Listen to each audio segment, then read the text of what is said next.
While faking disorders online doesn't seem to be stopping anytime soon, we're nowhere near done. There's plenty more other people online faking disorders for likes, views, and comments, getting that attention-seeking itch through being dishonest online. Or perhaps they might have even been diagnosed with something, but they are certainly playing up for the camera to make you and me feel even worse for them. In today's video, I want to have a look at some of the worst of the worst, who honestly seems like they haven't even learned their lesson and are still doing it today. But before we get into these influencers, attention seeking, it's time for the funnest part of the video, the comment shout out. Today's comment shout out goes to Patchwork1. Thank you for your comment. If you guys want to shout out in the next video, make sure to leave a comment down below saying, "Ablaze, I backhanded the bell button," and I'll pick one of you for a shout out in the next video. So let's take a look and see where they went so wrong online. With the first person that I want to start with is a TikToker from the UK, otherwise known as Alfaab. Again, we've made a deep dive on this TikToker. It seems like every other week at this point, there seems to be drama coming out about this person, which one little look at them, and that's just not even that hard to imagine, and probably comes as no surprise to anybody. But earlier this year, they actually got accused of faking Tourette's with this short snippet of her live stream just before the rabbit hole of all the things that she said came to light.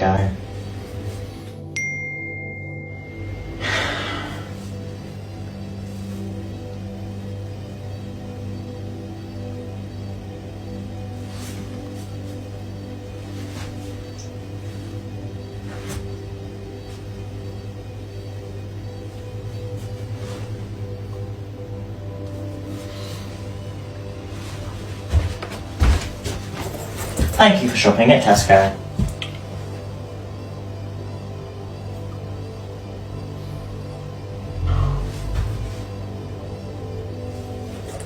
Honestly, just a straight up terrible attempt. I guess with some other TikTokers, I can give them the benefit of the doubt that they at least tried. With Alfaab here, it seems like I'm just dumbfounded. What even was that? Now, it would be one thing to say that they just posted this and that was it, and it was never talked about again. But that couldn't be further from the truth. After being called out by countless people, it seems like Alfaab here really enjoyed the attention it brought with it. Like I stated earlier, it seems like faking a disorder seems to get you a lot of clout online. Alfaab surely knew this, as she went on TikTok lives talking to people who they tried to call her out for her actions. A little bit like, why are you doing it? Oh, no, let me say this. So basically, I went to a GP, right?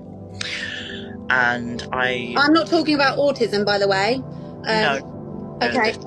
Yeah, no, of course, absolutely understand. So sometimes I have anxiety, right? So I'm diagnosed with anxiety. And basically, I squeak and jitter uncontrollably sometimes. I've done it off live. My mum has seen it herself. Now, although having the evidence of my mum saw it herself is pretty compelling, it would later be confirmed that a lot of her friends would state that they never saw her twitch, ever, not until she had mentioned it on a TikTok. And while yes, you can certainly get Tourette's later on in life, it's just very unlikely. And with a character like this, it's more likely that they're faking, with some of their closest friends coming forward and saying they have literally never seen her tick when she's not on TikTok live streaming. And I asked the doctor, is this Tourette's? And they said they're not 100% sure, so they had to put me in, TalkWorks. It's a service. Let me show you. Before you carry on, can I just say that no GP would have said that they weren't sure about Tourette's, because you have to be 12 months having tics to be called Tourette's. So there's no way any GP will have said to you, we're not sure if that's Tourette's. If they thought you had tics, it would be a different story. But there's no way any GP said to you, yeah, we're not sure if that's Tourette's. It's just not, that's bollocks, mate. That's bollocks. Which I kinda have to agree with. That would be like the equivalent of your doctor trying to sign you up for better help. While on its own, it's not necessarily a terrible idea, it's a bit bizarre that your doctor would recommend you that. I think she likes to lie quite a lot on her TikToks to get herself out of certain situations that she puts herself in. We've seen this countless times. As after the fact of being called out, you guys are going to see in this clip, she tries to then play victim, pretending to put her tail in between her legs as she says that she's so sorry for her actions. But I don't know, do you guys buy it? No, I realise, I'm sorry. No, but I don't think you do. And sitting there putting your head down and saying you're sorry, I genuinely don't feel like you are. I feel like, yet again, you've been caught out at something and you're just trying to make peace and trying to make everyone feel sorry for you and be a victim. Because trust me, I've got a 16-year-old next door who is far less a victim than anybody else on this planet, especially you. And I know you probably deal with a lot. I'm not saying anything to do with the transgender stuff, because if you feel like you're in the wrong body, that's absolutely like, I get that. That's sound. That's each their own. I don't have issues with anything like that. So please don't go down the route of saying I'm transphobic, because I'm really not. But you seem to play this victim card oh so well. And it's getting a bit tiresome. And now that you've dragged Tourette's into it, I'm not here for the game anymore. As she is apologizing, there's emotes being dropped on her face, like glasses. How serious could you really be? Now, after all of this, she then confirmed that she hadn't been diagnosed, but she was more of a self-diagnosed type of person, which, especially considering that I come from the UK, is just extremely stupid, considering that we have a free healthcare. Of course, some of those waiting times can be long, but with something like Tourette's and how long this drama had been going on for, I would feel like it would have definitely been wise for her to try and book an appointment to try and get this to be confirmed. As she doubles down now and says how being self-diagnosed is valid. And that's damaging. But I'm taking an effort into being diagnosed for it. I think it's fucking clear I'm autistic. Let's be real. And it's not that deep. Self-diagnosis is valid in my opinion. That's why I get a lot of hate from, these situations, but I get put into these situations by haters. I'm so sorry for lying in the past. I really am. I'm taking an effort into getting diagnosed for autism. If I'm not autistic, then, that's different. Hence why people say you need to get help, I think all of us need help right now. Yes, I tick. I do tick. There are so many witnesses who have seen it happen. And the reason why I don't do it on live is because I can suppress them. I can suppress them with control. As for my tics, I don't know what they are myself. Okay? I don't know.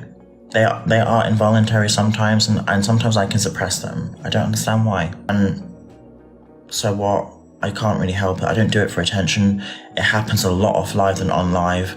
I let loose more off live. On live, I'm tense. Hence why I do react to the hate comments, and I'm tense all the time. Now just remember that she said, if she's not, then she's sorry. This has almost been a year ago at this point, with no indication of her ever bringing this up after she had her little phase with it. And sure and behold, in her TikTok live streams now, she doesn't tick anymore. I think this was just a desperate attempt to gain even more attention for an untalented TikToker. And with all of these influencers faking these types of disorders, as I state, it makes it look a hell of a lot worse for people that actually go through this. People with the very real disorders who don't have big followings aren't the face of, say, in this case, Tourette's or any type of disorder, but people like Alfaab are because of their large following. And that's extremely depressing, which moves us on to our next TikToker, Pixil Loocks. Now, I'd like to state that although it's not confirmed that she is 100% faking, as in one of her videos she claims to show her diagnosis, there have been a few clues along the way. I've never done a deep dive on her. I'm very tempted to. Let me know if that's something you guys would be interested in, as she used to be a YouTuber that a lot of my fan base actually used to watch and enjoy her content, with her older content originally being about Japanese culture. Although things took a dramatic turn after she posted this TikTok in which she claims that she got her DID diagnosis and she's extremely happy. Little side note, I can completely respect and understand how you can be excited for something like this. If you've known that you've always had something wrong with you and you don't know what that is and it's been ruining your life and you finally get an answer, that can totally be a breath of fresh air. I'm not denying that. But for your first instinct is to whip out your phone, record yourself and upload it to TikTok as she buys a happy DID cake to celebrate. That just doesn't seem right and seems very insensitive and gives me the perception of you taking this as a massive joke. Hi, I just got diagnosed with dissociative identity disorder a few days ago, and I don't know how to tell people about it or come out about that. So I've decided to attempt to JoJo Siwa it. You know how she came out as gay by posting a picture in that shirt that said best gay cousin ever? Okay, so I'm at the superstore and I'm gonna get a cake. I'm gonna get a cake that, also this is inspired by Kai Robinson on Twitter, who had the congrats on the autism cake. I'm gonna get a happy DID diagnosis cake. Let's go.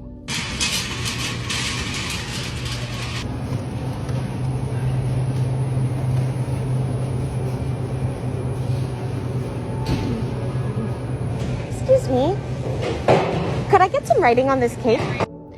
Look at it go. I just did a little photo shoot. Oh my god, wish me luck. Now, this is absolutely wild. Out of all the people that we've ever covered on this channel, no one even comes close to a WTF moment than this TikTok. A lot of you, and me included, were gobsmacked after seeing this. Like I stated, sure, you can totally be happy, but saying you don't know how to come out with this, and again, you don't always have to post about every single thing about your life online, but a happy DID cake? Really? Now, with other clues along the way, like I mentioned, this was actually one person that actually got called out by the McLean Hospital, a hospital in which they talked about kids online faking disorders for attention on TikTok. Pixil Loocks was actually one of those people who, a professor from Oxford, actually watched the same video that we just watched. DID is really a disorder of hiddenness, and that's true into adulthood, which is why it's surprising to see people online coming out or celebrating receiving the diagnosis, as is the case in this video. And why he didn't necessarily diagnose her. He definitely had his concerns in the videos. And oh boy, he definitely had his opinion, stating that this isn't necessarily natural traits of people with DID, claiming that to have something this extreme, you also had to go through something very extreme. And people with DID aren't usually this happy wanting to leave the house, as she doesn't really show any of the symptoms as a real person that has DID. Again, not saying that she doesn't have it necessarily, just saying something seems a little bit off.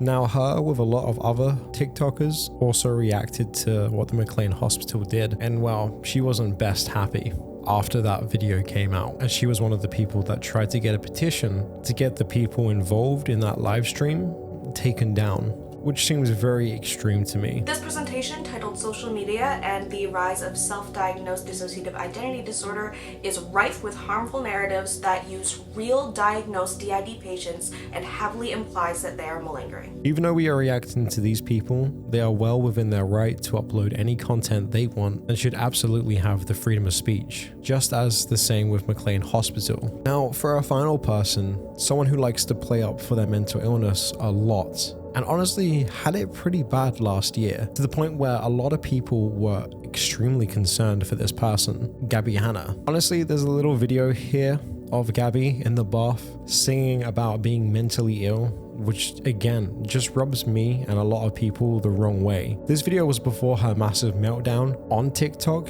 in which she invited someone to her house but didn't, as he showed up uninvited, with this clip best being reacted to by Retro Phantom, as she does a great job. Sorry, I'm late, I'm done with. Oh, Gabby Hannah. Mentally stable enough to edit TikTok so there's no nudity so that they won't be removed from the platform, but not enough to make the decision that posting these edited TikToks might make her look nuts. Oh wait, that's the point, because looking crazy means people who call her out for doing all the things she's done are horrible people for preying on someone with a clear illness. Or at least that's what she wants. But unfortunately for her, I have no problem saying what most of us are thinking out here in the real world. Trust me, Twitter keyboard warriors hate me for it, and I'd have it no other way.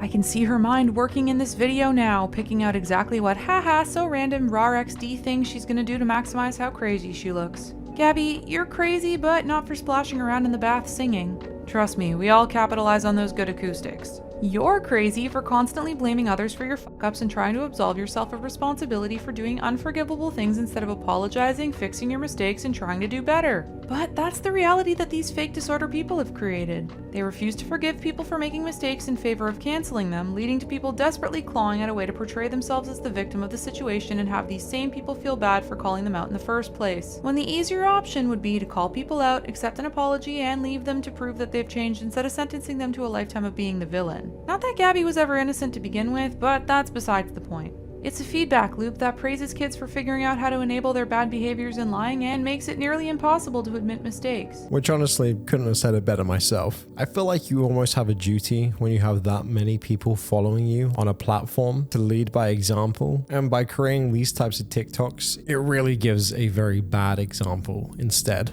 With that all being said, I always find it extremely important to make these types of videos calling these people out for their behavior. Now, while I don't necessarily think that people can never change, they certainly can, and I really hope these people learn from these types of videos. I gotta mention, at the end though, I feel like Pixil Loocks has at least a little bit. Looking at her channel, it seems like she stepped a little bit away from the whole mental illness thing, not making it a whole personality anymore. While it's definitely not perfect, it's definitely a step in the right direction. With that all being said though, guys, I hope you're all having a fantastic day. Hope you're enjoying these videos, and I'll see you all in the next video. Bye bye.